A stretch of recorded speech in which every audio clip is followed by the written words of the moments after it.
changing the slides. Hi, everybody. My name is Shane Schultz. I am the host and creator of Arisen Strength. I want to welcome you to the show. This day's been a very long one, but first of all, I want to acknowledge all the moms that are out there because it is Mother's Day. I put a post on Serenely Speaking and Arisen Strength earlier this morning that if it wasn't for the moms that are out there, we wouldn't have all the miracles that we do have around us, and that's our children. And because no matter whether it's young or old, you know, that's what starts the idea of the miracles that are around us for us all to learn from, be entertained by, and to cherish, to make a long story short. So I want to say thank you to all the moms for being who you are. Happy Mother's Day.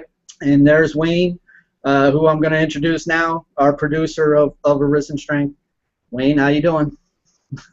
I'm doing great, Shane. Thanks for introducing me. Yeah, we had a kind of a crazy day, and we might still be having a crazy day. Hopefully, people can hear what's happening, but I've got all my cameras are frozen at the moment, and I don't know about the audio. I don't even have my headphones on. So hopefully the audio's coming through, but right now I'm seeing no video. Here's what we're going to do. This has been a day. I personally had some family functions that came up last minute. So what we decided to do was we were going to shoot this show earlier this morning. We did that. We did that along with shooting a mental health awareness video, which came out great, earlier this morning.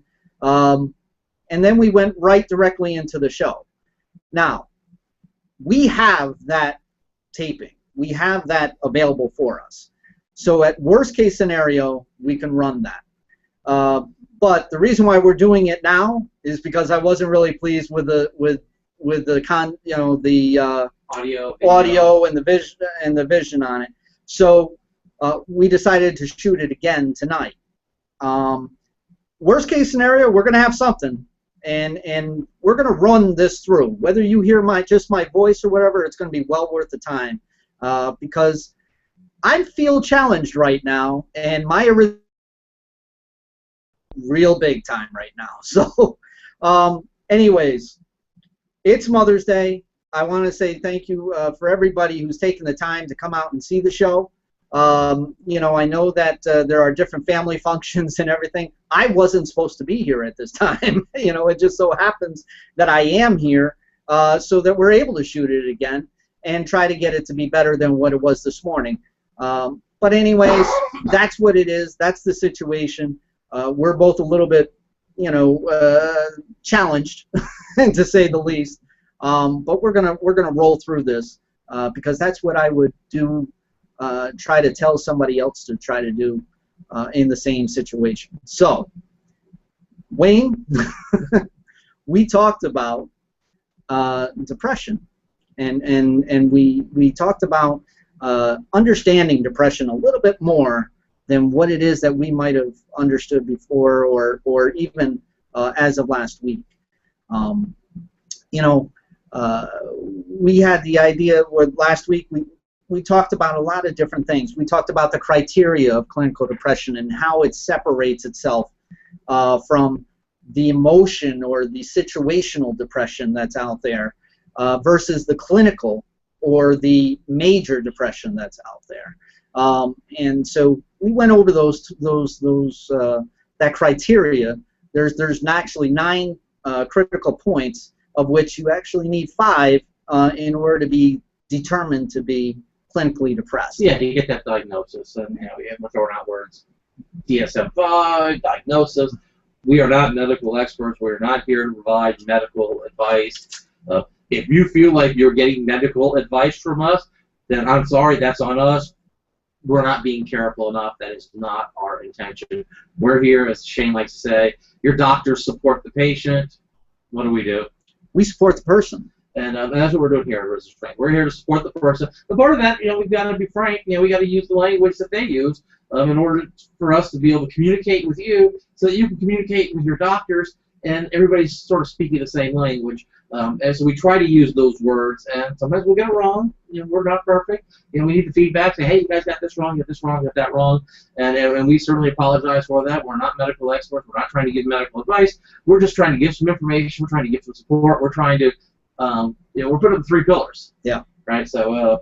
Which is to support, empower, and then after all that work, we deserve to celebrate. Yeah, and that's what we're doing here at Arisen Strength. Right. So, but with that said, yeah, we talked about the depression, the 9 points, and there was one that was kind of like the sort of the one of the flags that we all see, that a lot of us will see, and that's the one where it's 2 weeks. Right. So go ahead and you can talk a little bit about that 2 weeks. Yeah, that's the cutoff point. And when I mentioned the DSM-5, what that is it's an actual book that has all the diagnoses that are out there regards to behavioral health or mental health issues. It is used solely for the use of medical insurance. So in other words, is your insurance going to cover the type of treatment or the amount of time that it takes for the treatment, based off of that diagnosis? So that's what it's for. And it standardizes the communication between the doctors and the insurance company and the doctors amongst themselves. They say, oh, this person was diagnosed with 8.5.92, and everybody knows, both on the business side and on the medical side, people can kind of understand each other's thinking without a lot of subjective words. There's these tables, but they are being driven by insurance. So it's there's the medical trying to communicate medical information, but it's also trying to do it in a business-like manner. Yeah, which is nothing of what Arisen Strength is about. Right. I personally know about it only because I've had over 20 years of experience with it, as well as my own experience being a patient myself. You say 20 years of experience with it? I have 20 years of experience utilizing it in my profession as a medical billing specialist, as well as a consultant. So I know a lot about it when it comes to that point. But at the same time, that's not what I want Arisen Strength to be anything about.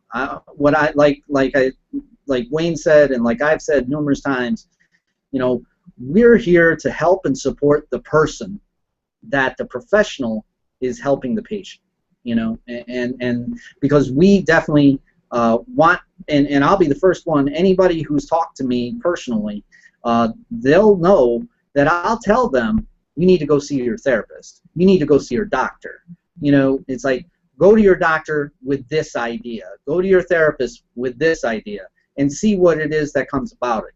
And because everybody's different. Everybody has different symptoms. Everybody has different situations that go on. So, there's not one perfect way of being able to help somebody, especially when it comes to this most complicated condition. And that brings us, to what we did last week. Now, last week was kind of heavy. It really brought out some of my own personal experiences as well as Wayne's experiences with depression. I brought out the story as to where I jumped out of a fully functioning airplane, on purpose. And here it is, I'm falling like a rock in the sky. And it's what I want to do, and I should be having the greatest time of my life. But as I was up there, I was having a very hard time enjoying it. I was to the point as to where I had to force myself to try to enjoy it the way that I thought that. To be clear, you had a parachute on that you were planning on using. It was what you didn't just jump out of an airplane. If anybody out there is panicking or nervous. Well, let's talk about that for a second. Because, it's like, yeah, I had a parachute, but I also had a twisted parachute, so the thing was twisted 8 times, and it's like, and that in itself, you would think would have my heart beating a little bit, and my emotions a little bit driven towards like, oh my God, I survived, or this is great, or something like that.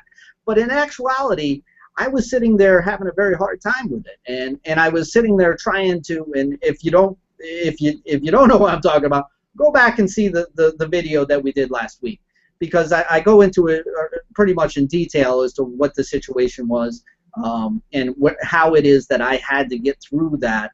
And when I was done, it was what's next. It wasn't, I had a great time. It was what's next. And that's part of my symptoms of depression, because I'm always looking for something to make me feel better.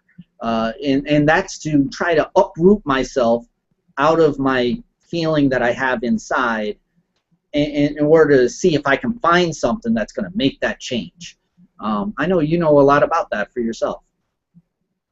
Yeah, for me, a lot of the symptoms of I believe mental illness, and depression was a big part of that, led to many years of alcohol abuse. One of the things that happens when you have depression or anxiety, and many other cases, is you look for something. You're looking for something. You're trying to fill a hole. You're trying to fill a void, and you're really just trying anything. And what ends up happening is that first thing that almost feels like it works, and maybe it even does work once or twice. Right. You latch onto and you hold onto and you never let go. When I say you, I mean me. And before I know it, I'm in a world of addiction. I'm a man with one tool. I have a shovel, and the only thing I know how to do with it is dig a hole. And if I dig a hole because I want to feel comfortable in my little hole, but that's the only thing I know to do. I'm just digging more and more, and then when I start getting really desperate, I dig faster because it's the only thing I know how to do. Right. And as you might imagine, if you're trying to get out of a hole, you don't dig faster. That's not the way to get out. No, but that's the only way that we know how to do it. And so that becomes trapped in a life for me of addiction, of abuse, alcohol abuse, and so people have their own things they latch onto. Can be anything, all kinds of forms of self-harm, cutting, burning, to drugs or sex or gambling. There's lots of different things, and people latch onto something, they hold on to it, and it's very difficult to let go. Even if it's destroying your life, it's difficult to let go of because there's almost like this distant memory of, hey, it worked once, maybe it'll work again, or I don't know what else to do. There's a certain familiarity with it. Yeah. And it's funny how you should talk about that, because my situation was, and I talked about it last week, is I had a lot of advantages that some just don't get to have. I mean, I never had to worry about a roof over my head. I never had to worry about food on the table. Christmases were pretty damn good, and I even was able to attend a high school that was number 6 in academics in the country, because of the love and sacrifices that were made for me. Now, on paper, this is all great, but here's the thing.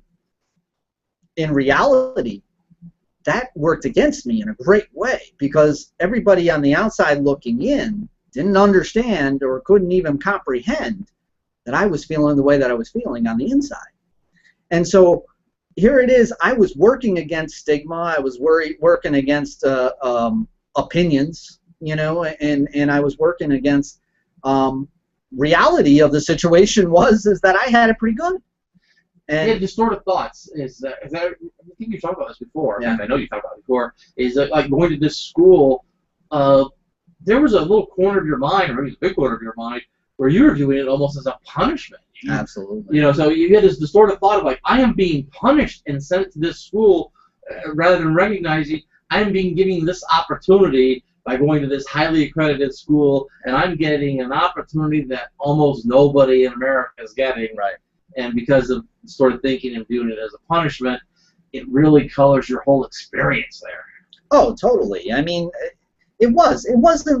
When I was given, I was kind of given an ultimatum. Don't get it wrong. I mean, it's a military Catholic school, so you can understand.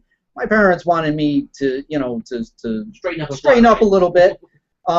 you know, but it's not like I was a hoodlum or anything like that, you know. But the thing is that, you know, there was a little bit of an ultimatum, you know, and so I went and I did the best that I could, and I didn't think that I did too bad. Well, next thing I know, I'm being uprooted from where it is that my hometown, and I'm being put into this school. And so without the communication coming back to me and between myself and my parents, you're right.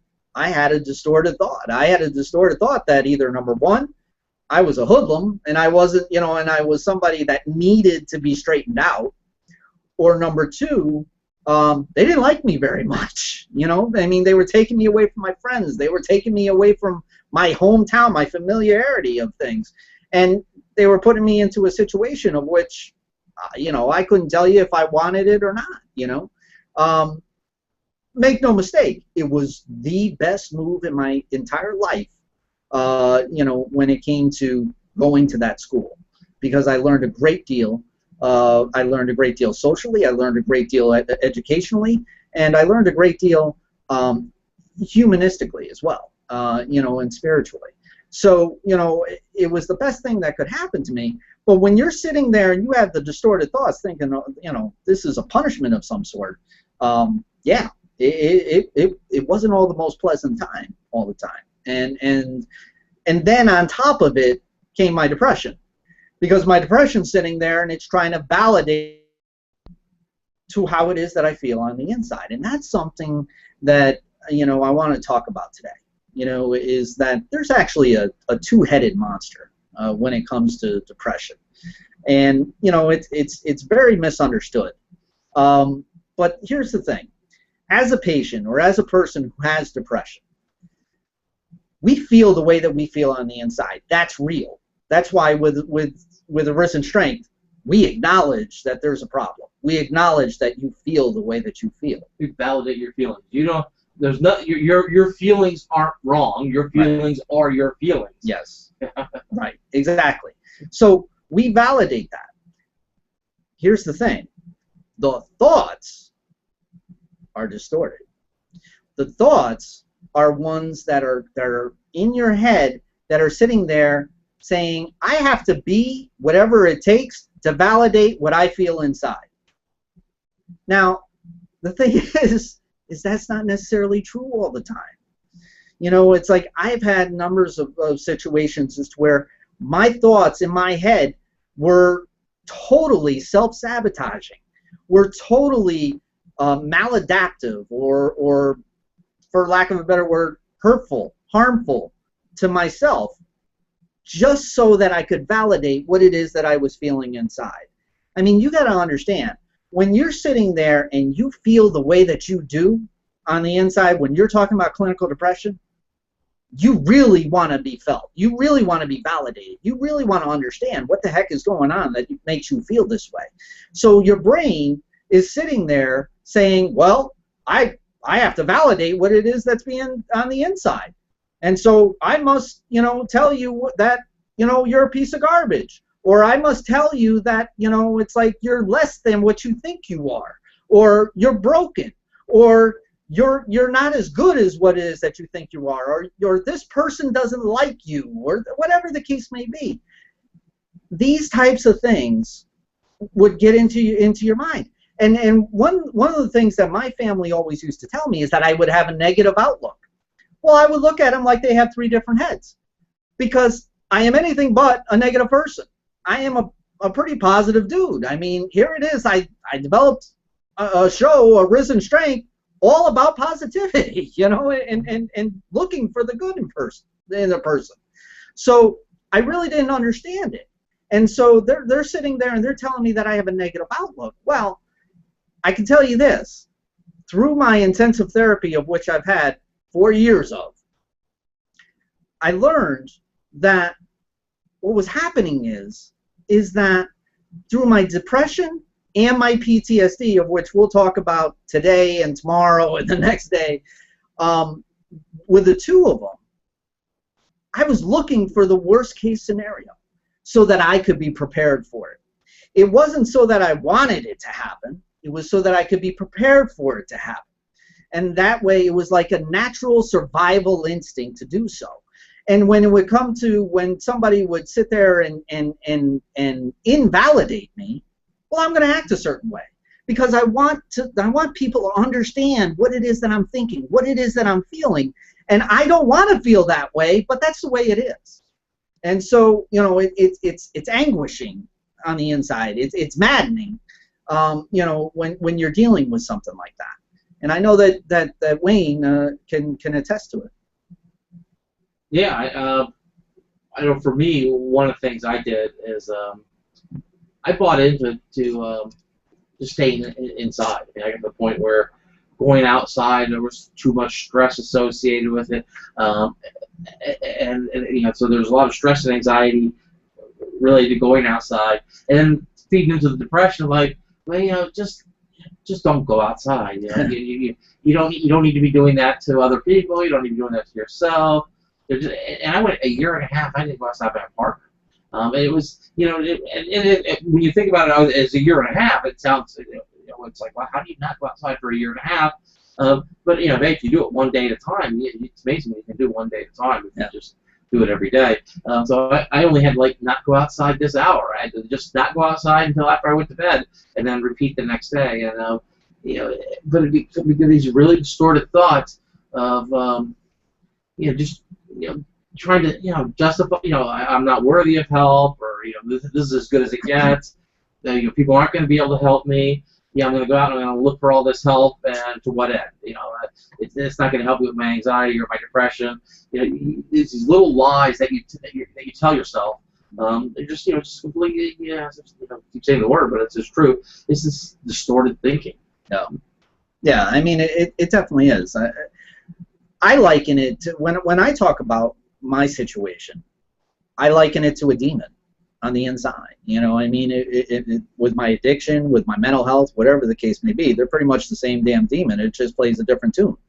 And so, you know, when it comes to my demon inside, they're manipulating the situation. They're manipulating whatever it is that I need in order to feel okay and to stay within that bubble of where it wants me to be at that given time. And I know, you know, Wayne talks about how he stayed in his house for a year and a half. He didn't move. You know what I mean? He didn't venture outside, you know, and he's not joking. He stayed inside, folks. He stayed inside for a year and a half. Okay? Now, I know with my situation, I'm a pretty social guy. I love to play golf. I love to, you know, go out. I like to go out to eat. I like to, you know, take walks and everything like that. When I'm in my depression, there's none of that. There's none of that thought of going outside to do that. In fact, I can tell you a story that when I came home from the hospital one day, that was an experience in itself. You know, where the floor seems to move out from underneath your feet when you're dealing with this type of situation. My family did a wonderful thing for me. They went ahead and they simply cleaned up my apartment. They did more than just do that. They did laundry. They did a whole bunch of arrangements. I mean, big Yankee fan, so they had a shrine type of thing, a whole corner full of Yankee stuff. And like I said, I'm a very, very big golfer, so you know, they had all my golf stuff in one particular area. You know, everything was really nice. They went out, they bought new linens, they bought new curtains, they did all these sorts of things, and it was absolutely beautiful. And you know what? I was appreciative as all could be. You know, and it was something that you know, I'm starting off new. This is great, okay? But then, when I all of a sudden fall back into my depression, when I fall back into my familiarized feeling of decaying on the inside, I can tell you this: there was nothing that was anywhere, there was nothing that was important that was outside of my bubble, which was right around my body. Now, I'm athletic, but I'm not that big, okay? So it's like, it's this much, and it's what I can see forward. So it's the TV and me, you know? That's one of the real insidious things about this depression, is that it takes, pardon me, all the momentum away from any positivity. There's no echo. There's no ripple effect. There's any little good thing that happens. When you're not in depression, it kind of makes you feel good, and then that good feeling lasts for a while, and it carries you through, and then you can start connecting all these good moments of points of happiness, boom, boom, boom, and you stay happy, as you connect them. But what depression takes that away from you, so that you can be happy in a moment, and then as soon as that moment passes, it's gone. It's like, you can come back, see the apartment, beautiful, a lot of hard work done, new things, and in that moment you can be highly appreciative and just really like, wow. And it's almost like, like you say, so you turn your head a little bit, and it's like with little children, they don't have this object permanence, right? If I don't see it, out of sight, out of mind. It's like all of a sudden it's gone. It's like, and then you're just back to, it doesn't matter. It didn't carry through. There was no momentum. It's depression does that. You can have these moments of happiness. People catch you on those. Sometimes they you must be cured. Yeah. You look happy right now. Yeah. And what they don't realize is in a second later it's gone. It doesn't carry. Yeah, I mean, for me it's like I value that greatly. But here's the thing: when you're in depression, when you're in a clinical depression, when you're in a major depression, what you value is less and less. And I can tell you this. There was a point in time as to where after that they went ahead and they cleaned up my apartment and everything like that. Over a period of time, while I'm in my depression, I'm in my bubble. I didn't notice that there's 20 pizza boxes that are over on the right-hand side. Would you say you were just comfortable? Were you comfortable doing that? He's doing this to me on purpose. Like, the reason why Wayne is bringing this up is because people would say that I was comfortable in my depression. And I used to look at them like they had 3 different heads. And not only that, but I was mad. I was angry. Because I used to say, well, that's kind of funny, because I used to do a number of different things that were detrimental not only to my health, but to my life, because I wasn't comfortable in my depression. And, and people used to get frustrated with me and everything in this sense. Here's the thing, and this is very important. The little things make a difference when it comes to recovery. When it comes to recovery, words are huge. When it comes to recovery, the little things, the little victories, the little accomplishments, they make a difference, because you need to add them up, because they don't always stay within you. All right? So what was happening is, like I said, they would go ahead, they would say I was comfortable in my depression. Well, I knew that wasn't the case.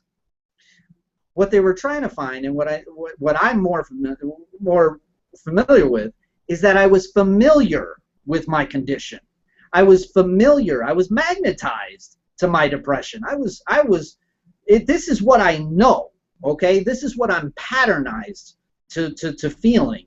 So that is something that I'm going to be very, without any need. It's like it's without any hesitation, I'm going to be that way.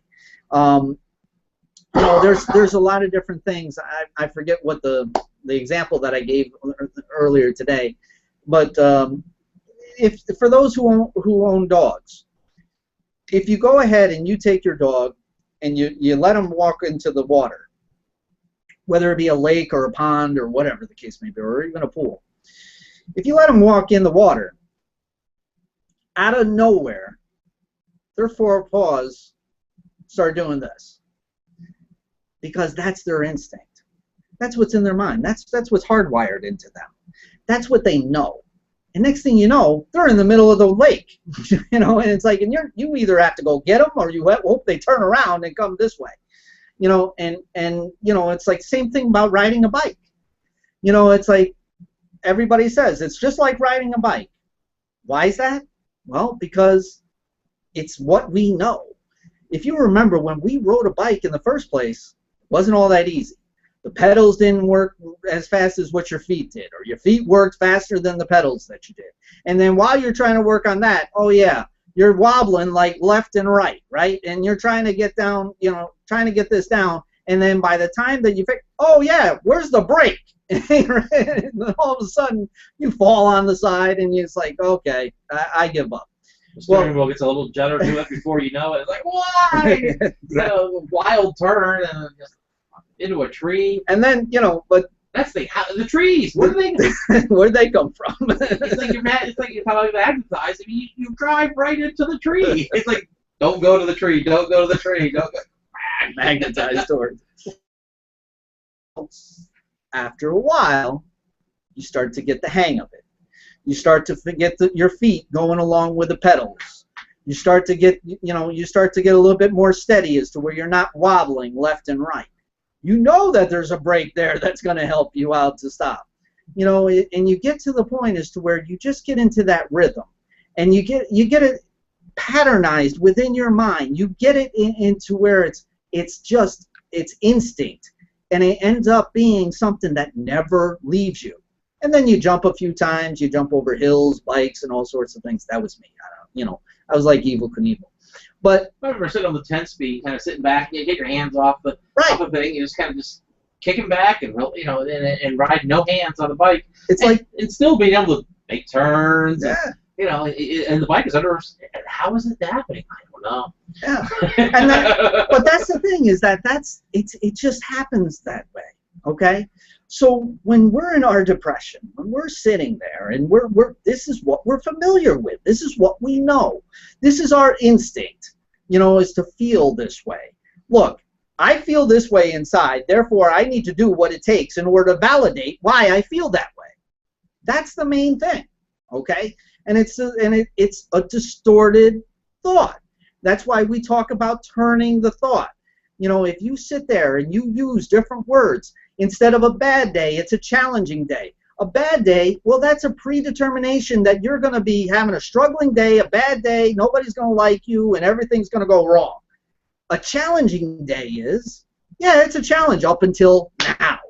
And now I can turn it around. And I have that ability to do that. When it comes to, talking about, good, bad, these are judgmental words, okay? These are things that lock us in. They lock us into our instinct. And when we're sitting there and we're feeling the way that we feel, we don't want our instincts to be on the job. Anything outside my familiarity is a crisis. Exactly. And so it has to be avoided at all times, right? At all costs. I'm stuck in this little. I'm not comfortable, but I'm familiar with my depression. I'm familiar with my existence. I'm familiar with staying in my apartment all day long, and anything different than that becomes a crisis, and a crisis is meant to be avoided. It's negative. It's a bad thing. I don't want to get involved in a crisis.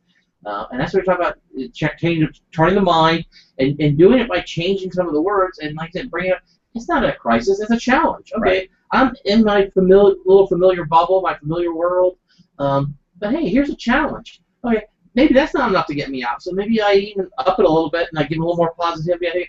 Here's an opportunity. Right. I'm stuck in my apartment for 18 months, did not go outside. And all of a sudden, one day, it was in the middle of the night. It was about 1 or 2 in the morning, and I had an opportunity to go to the police station to get myself some help. That was there for 500 days. The door was right there. The staircase leading out, the outside door, and then the short walk across town to the police station. That opportunity was there every single day, every single moment I was inside. But up at that point, it really was. It was a crisis. It was feeding my anxiety. It was keeping me away from doing it. And it wasn't until all of a sudden, and how does that happen? I don't know. But once I recognized the opportunity to get help, right, I was able to now get help and sort of break myself out of my familiarity. And trust me, there was nothing comfortable about living there in that circumstances, but it was very familiar, and it was a lot of avoidance going on. But by turning the mind a little bit and just taking advantage of that opportunity when it finally did happen, that I'm going to do it now. I don't care. It's 2 in the morning. I don't care. Right. I'm going to go. And I never went back to that apartment. I went back one time to get my stuff about a week later after I had to go to the hospital and do that. A lot of process there.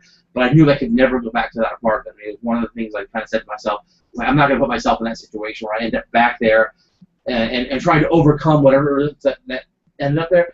I just did not feel strong at the time to do that. I felt like I need to make a real big change, and so I ended up in a different situation. One where I'm not living alone, so if I don't go outside for a year and a half, somebody's gonna call me on it because Shane's gonna send them. Anyways, but and that's the thing is to where I know the self-sabotage. Okay, in order to again to validate what it is that I feel, and it's little things. It's like, no, I don't want to go outside. It's like I don't feel well. Maybe I'll do it tomorrow, or I don't want to eat. It's like I can eat something small, and I'll be all right tomorrow, or sleep. It's like, I probably should go to sleep now, but every time that I start to lay down, then I start to think, and then, it's like, so it's better that I just stay up, and then I'll go to work, and I'll catch up again tomorrow. These are little things. For me, it was like when you get to the job after a while, and tomorrow, well, that catches up to you.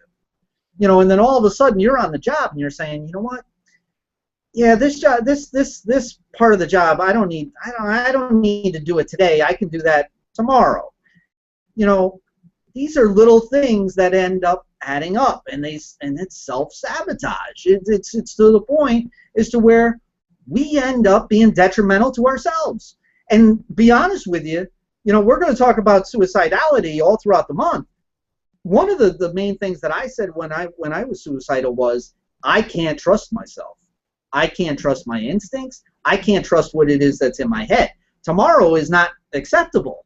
You know what I mean? But that's the way that I feel, that it is acceptable, and it's validating to the way that I feel inside. So, this is a big part. And it's a two-headed monster, like I said. But it's also our responsibility as people who struggle with the challenges is to make the differences that we can. And we're going to go over that, all throughout this month and for the year, and however long it takes in order to help somebody understand that it's not out of their control. It's not out of their hands. It's still within your control. It's still within your grasp. You just need to learn a little bit differently, like I had to, in order to find a way. I think one place where I think a lot of people will find some commonality in self-sabotage, and there's one of these little things that adds up after a while, is not asking for help. Yeah. Oh, that's a big Especially when it's the little things. Right. It's like, it's just a little thing, and, if you ask somebody to help me, I'm not going to worry about it right now. And then what ends up happening is that little thing that you're not asking for help now becomes a big sack of a lot of things where you need a lot of help. And now sometimes it's too much help for one person to help you, and then that help that you require now becomes a life or death, situation. It becomes a real crisis, not just a distorted crisis. But it's like you've got yourself into a position where somebody has to help you, and very soon. And that's a lot of pressure to put on other people. Sure. Where if I could have I needed a little bit of help, said, you know what? I need a little bit of help here. I need, whether it's, hey, can you give me a call tomorrow morning at 7:30, make sure I get up and go to work. That sounds like, that's a weird thing to ask somebody. But if you end up not going to work for 2 months because you were afraid that somebody just have to call you at 7:30, and because you say you tell yourself, I don't really need that, do I? You got to be honest with yourself. Whatever it is that you need, don't be afraid to ask somebody to help, because that little bit of help, that's enough to get you through sometimes. Right. And it keeps the big stuff from piling up. So, avoiding self-sabotage, and one of those is asking for help. Sure. And you mentioned something, and it's going to go to the second part of the two-headed monster, is that eventually there's a situation that people are under the gun in order to help you. Most cases, there's a supporter involved, whether it's your parents, your mother, your father, your brother, your sister, your best friends, whatever the case may be. Normally there's a supporter that's involved, is to where they see the downtrend of your illness and of your abilities. I know for me, we were talking about distorted thoughts. There was point in times where I just didn't think that my family liked me all that much when it came to situations. But the realistic part of it was they were scared to death, as to what was going to happen next. And people take things differently. Everybody's different. Everybody handles things differently. Doesn't mean that they handle them the right way. And there's a whole lot of different ways that people, some people do it with tough love. Some people do it with not enough toughness to it, and they're enabling the situation. Some people sit there and they kind of distance themselves from the problem because they value their own situation, their own health a little bit more than what your situation is. Some people just can't handle it.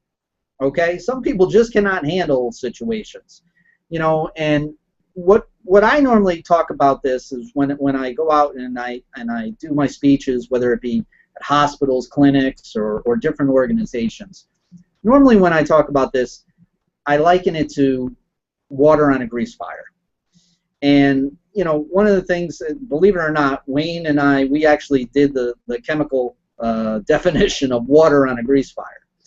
And to make a long story short, if you take one ice cube of water, okay, and you put it on boiling grease, a pan of grease, the minute that within seconds that you put that ice cube there, you end up with, what is it, 1,600? Yeah, the volume of the steam that fills up will fill up the volume like 1,600 times. 1,600 times the size of that original cube. So you could fill up one ice cube turns into 1,600 ice cubes like that. Of hot steam. And the thing about makes it boil. yeah. The thing about grease fires, and unfortunately, I'm sure Dan is probably cringing right now because he doesn't have his eyebrows. Remember, he unfortunately had a grease fire in his home. The situation is the uniqueness of a grease fire is that it doesn't just burn on the liquid. It's the steam that's all around it. And we know when we boil water, steam goes up. Well, where is it going to go? Right up into the ceiling. So what happens is when the steam goes all around that pan, it catches fire just like that. And that's why people end up getting burned in a number of different ways. When it comes to this type of situation, it's a very dangerous situation. But here's the thing: when I was a kid, and tell me if I'm wrong, we were in school and we did fireman's appreciation, right? And what did we learn that puts out fire? Water. Okay. This is again our instinct. It's our instinct to use water to put out fire. If you've got a campfire and you're leaving it, to go to a concert or go home or something, what are you going to do to put out that fire? You're going to get a bucket of water and put it over the hot coals. If you have a grass fire, and all of a sudden, what are you going to do? You're going to get a hose. You're going to get some water. You're going to throw it on it to make sure it goes out. The bottom line is, if you got fire in your left hand, you damn well better have water in your right hand. So that's our instinct. That's what we know. But when you put water on a grease fire, that's the worst thing that you can do. Yeah, like I say, oil and water doesn't mix, and you may have noticed this in kind of maybe a little bit more familiar and not as dangerous situation, but you have those spicy chicken wings. They tell you, drink a glass of milk, have some yogurt. Don't drink the water, because what does the water do? It takes that spicy chicken wing flavor, and then it just spreads it all around. Now, instead of being on this part of your mouth, it covers everything. The water just takes and it activates. It takes it everywhere, and that's what the water on the grease fire does. It takes that grease fire, and then it hitches the right on the water, because they don't mix. They hook up together, and then wherever the water goes, it drags the grease with it, and the grease fire goes everywhere, and it makes things a lot worse. just like drinking a glass of water can make those spicy wings a lot worse. That's why they drink the milk. And then grease fire, you throw the baking soda. Or, you have to do something different than water. Right. And that's what's happening here with a lot of times with our supporters helping us with depression, other mental illness. They really want to help, and then with the best intentions in the world, they are trying to help us. They're telling us, hey, it's not so bad. Hey, come on, just get out of bed. Come on, just, and things that sometimes just end up pushing you away, and they're not doing it on purpose. They really are trying to help you, but they're doing the only thing they know how to do. And that's, again, why we say it's professional help. Because, with professional help, maybe medication is what's needed. Maybe it's a sort of therapy that's needed. Maybe it's somebody who's not being judgmental, because family members, believe it or not, they could be judgmental. We're judgmental with the ones we love. Because we want so much. We want so much for our family members to be well that we kind of judge them when they're not. And then that turns into resentment. And it really has a negative impact on relationships. And to be able to have that sort of take a step back, not be judgmental, and this is where the professionals can come in handy, is they have no reason to be judgmental against you. They're genuinely trying to help you. They don't have a history with you. They don't remember when you took their toy as a little kid, or they don't remember you running around naked down the street when you were 3 years old. There's no baggage in the relationship. The relationship can be just what it is meant for, and that's therapeutic. And so it makes it a lot easier for it to be non-judgmental. But we can try in our personal relationships with family members, being we the patient or being we the supporters, to try and not be judgmental, but still be firm, be assertive, right. Get the help. But wow, it's a complicated, dangerous. Well, it's not dangerous, but it's a complicated situation. It's not as easy as you might think at first. Well, here's the thing. I'll give you two analogies, and this is what I do in order to be able to bring it across. If I'm walking, and then all of a sudden I trip in front of a person, what are they going to try to do for me? They're going to try to catch me to keep me from falling on my face. Okay, while you're thinking about that, are they doing that for me, or are they doing it for them? Think about this. Does it make a difference if they're family or if they care for me? Because here's the thing. There are people out there that they're so frustrated and they want to help, but they're at a loss. They're at such a loss that it ends up being a situation to where they just do everything that they can do in hoping that something's going to work. So that person who went and tried to catch me to keep me from falling, maybe they were doing it for me. But then again, maybe they were doing it for them. Maybe they were doing it for them to validate how it is that they feel, how it is that they act based off of what it is that you're struggling through. Another analogy is, I used to box. I used to throw hands, okay? So if you take yourself and you put yourself into a corner of a boxer, all right? You're watching the fight. The fight's going on as it does. It's back and forth, back and forth. All of a sudden, you see your fighter land on the canvas. Now, what's the first thing that you're going to do? Get up! Get up! You're going to encourage your fighter to get up off the canvas. That's our natural instinct. It's our natural instinct not to let somebody lose, okay? Nobody want to fight laying on the canvas. Right. So everybody's going to sit there. They're going to do everything that they can to get that fighter up off the canvas. Well, here's the thing. You don't know what happened, okay? Now, it could have been a left. It could have been a right. But if you ask any boxer, whether professional or amateur, if you ask them, what is it that's going to put them on the canvas the most, they're going to tell you it's the one they never saw. It's the one that they didn't see at all. It's the one that knocked their knees out from underneath them big enough to where they couldn't get up. Okay? So while you're sitting there in the corner, now here's the thing. You got a ref that's sitting there, and the ref is counting your boxer, right? He's counting your fighter down on the canvas. Okay? He's 1, 2, 3, 4, 5, 6. As it's getting closer to 10, which is going to end the fight, is the corner going to be comfortable? Or are they going to be frantic? Are they going to be desperate in order to get their fighter up? While you're thinking about that, let's say your fighter actually does hear what it is that you're saying, and somehow he gets his hands on the ground, pushes himself up, and gets himself up before the 10 count. Okay? Is that a good thing, or is that a bad thing? Because in my experience, if a fighter doesn't have his legs underneath him, it's not long before he's going to end up on the canvas again and in worse condition than what he was the first time. Yeah, sometimes the best choice is for the guy in the corner to throw the towel in.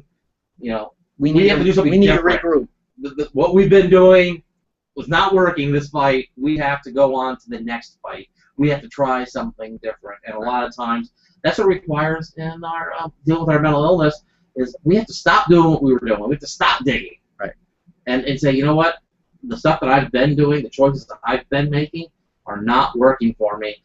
I have to make some different choices, and I have a lot of ideas. You know, I've tried. You know, I only have one tool, and it's not working. I need to learn some more tools. I have to get some more help. I have to get some help. I got to ask for help. I've got to accept the help, and then I've got to give it a chance because it's also not quick. And that's another thing is that your corner is sitting there, and hey, maybe you're there and you're saying, look, I've seen bigger punches. I've seen you take bigger punches. I've seen worse case scenarios. What in the world are you doing on the canvas? Well, here's the thing. Yeah, you've seen bigger punches that you thought put him down. But you didn't see the combination that he took before you saw that punch that put him down. And that's the thing when it comes to clinical depression. People do not see what it is that's going on. They see the mask, they see the outer expressions, they see the outer person, but they don't see what's on the inside. They don't know what the situation is. They don't know, in my personal experience, that when it comes to my emotions, I hold on to them like Velcro, okay? And then at a certain point in time, at my weakest point most of the time, all of a sudden all my emotions go in at one time, and I end up being worse for the wear. Or on the canvas, and it's a bad situation. See the whole story. Sometimes we don't see the whole story ourselves. You know, we're looking inside, but we're not seeing that strength that is really inside of us. And I know that's really kind of the origin of this show. You have this wonderful piece. Which we take the title of the show from, Arisen Strength, that you wrote about finding that strength inside. And that's one of the messages we bring to people here, is that you have this inside, and we so much want to help you find it. We want to support you, we want to empower you, and then we want to join the celebration when you do find it. And I was wondering if you could go ahead and share with us. It's a couple of minutes long. You're talking about Arisen Strength? Arisen Strength. I will get to that, but I just wanted one quick thing, is that when we're talking about, and I want to make this clear, medications. People think that medications are going to be the exact same when it comes to medical situations. The bottom line is that medical situations, there are antibiotics and there are antibacterials that are far superior when it comes to getting people to feel better in a short period of time. When it comes to medications, whether it be antidepressants or antipsychotics, at best, it's a 30% success rate. That's what I'm talking about, where we don't see. Okay, we don't see that's the case, because from the outside looking in, hey, take your medications, you should be better. Should be, and that's another word. So again, these are the things that we don't see. As far as Arisen Strength. Yeah, man, that's what started this whole thing. You know, I was just writing, and in actuality, I wasn't in a good place. You know, I was feeling down. I was feeling more than down. I was feeling dread. I was feeling like, you know, the demon inside me, you know, took me and twisted me around, and took me past my limits, as to where I could no longer deal with it. And I thought that it had won. And then all of a sudden, I started, you know, looking differently. I started looking at it a little bit differently, and I started having this arisen strength, this feeling inside me that was showing my strength within. And you know, I started writing, and you know, it was something that not only started this show, it was something that saved my life. You know, because that's what got me to that point. And hey, it goes like this. Hey, where do you think you're going? You can't be done yet, because I'm still I'm still here. You know what? Never mind. I get it. You saw I was done. I was finished, I was beat, and I was broken. And being honest, I was on the edge of believing it myself. I mean, you took me and you gutted me. You twisted my mind and you tore my heart and left both to hemorrhage. You led me to suffer at my own hands, because you knew that the power of my pride and core would do every bit of the heavy work for you. So you used me against me, having me believe that my pain was never going to end. You took all I worked for, all I loved, and all that I was. How could you think there'd be anything left? We both know you took it all. So now, you just left me here to die and be another statistic in my own shame. So tell me, is that really all that you got? I mean, be honest with me. We both know that you got something else in store for me, I'm sure. Oh. Oh, you don't? Really? No, don't get me wrong. You did the best that you could, and did everything that you could in order to push me off the edge. And I'll admit, at times, I was more than willing to let you. But here's the thing, demon of mine.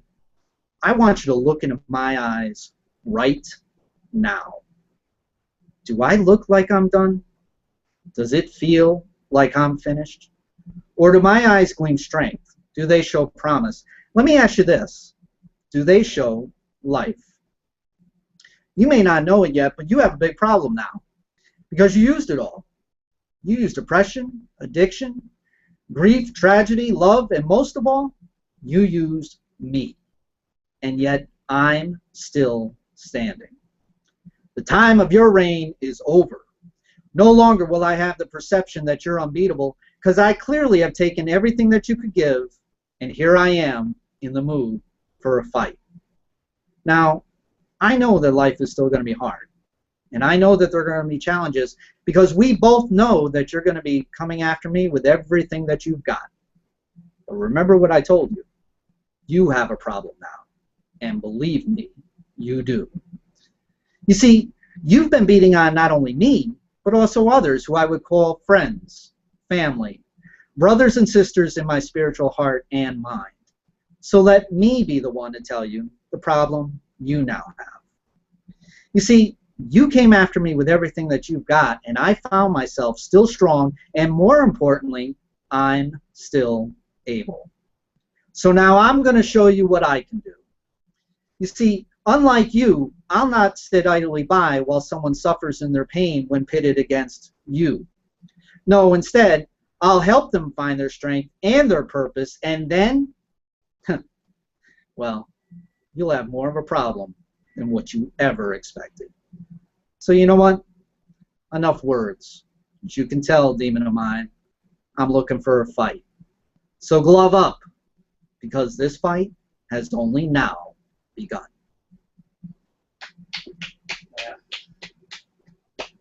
And the reason why I can do that is because it's not just a motivational piece. It's not just a piece of writing.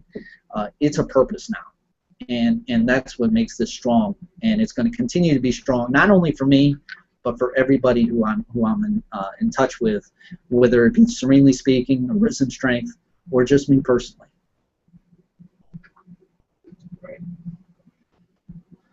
So that's about it for tonight. Folks, I think that we covered depression as much as we can for right now.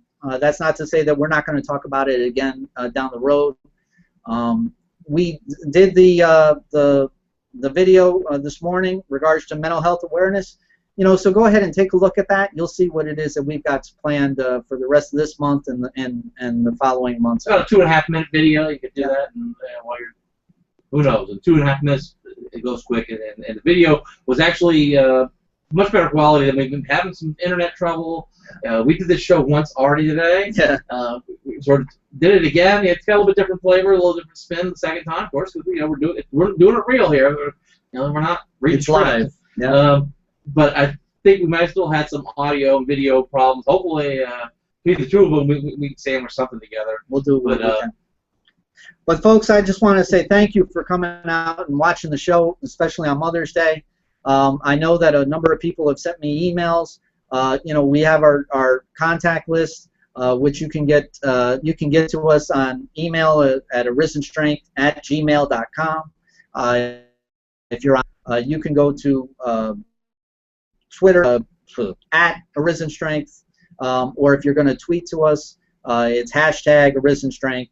And of course, we have our group, which is the Arisen Strength family. That's how you can get a hold of us. We definitely want to hear from you to get some feedback so that we can learn, improve, share, and hopefully we can do shows a little bit better and better as we go along.